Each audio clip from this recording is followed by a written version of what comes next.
Assalamu alaikum warahmatullahi wabarakatuh. Alhamdulillahi rabbil alamin. Abaddu ba Mungu tabaraka wa taala tuli mwezi ogwa Ramadhani.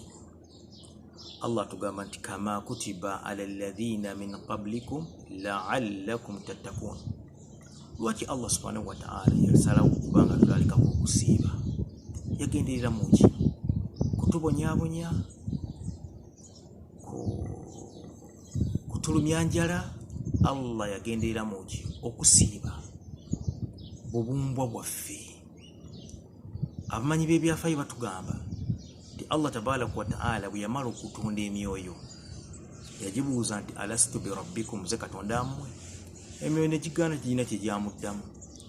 Allah yagikwata n'agisiba mu kkomera okumala emyaka 10. Bwe yamala n'agijjayo n'agibuuza nti alastu bi rabbikum, ze katonda mmwe? Gigamba nti bala shahiduna, yagamba tukakasa gwe katonda waffe. Allah fa alhamaha fujuraha wa taqwaha, Allah n'agiyigiriza nti omuntu antya bwati, omuntu ajema bwati.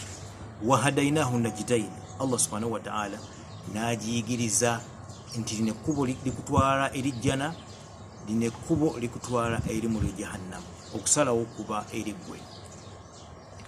Kati Allah n'agamba nti kama kutiba ala alladhina min qablikum, okusiiba okunakulalika nga bwe nakulalika nakubalalikako nga bwe nakulalika kwaba ababasooka, nga etulaba mu Exodus, mu Bible Exodus essula eya 34 olunyiriri lwa 28 lutugamba nti Nabbi Musa alayhi salatu wassalam yasiiba ennaku 40. Ate mu Matthew 4 essula ey'okuna olunyiriri okuva ku lusooka mpaka olunyiriri lwa 11, Nabbi Isa alayhi salatu wassalam yasiiba ennaku 40 n'ebiro 40 oluvannyuma enjala n'emuluma. Rasulu sallallahu alayhi tugamba nti khairu siyamu Dawuda, okusiiba okusinga okubanga kwali kulungi okwa sunna kwali kusiiba kwa Dawuda. Kana yasumu yawm wa yafṭaru yawm, era albanga asiba olunaku lumu oluddako n'alya.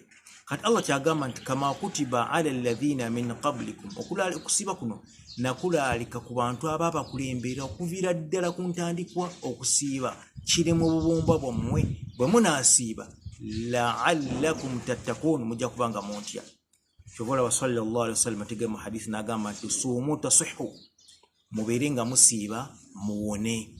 Omuntu yenna bw'aba asiibye ayinako ebizibu byawona.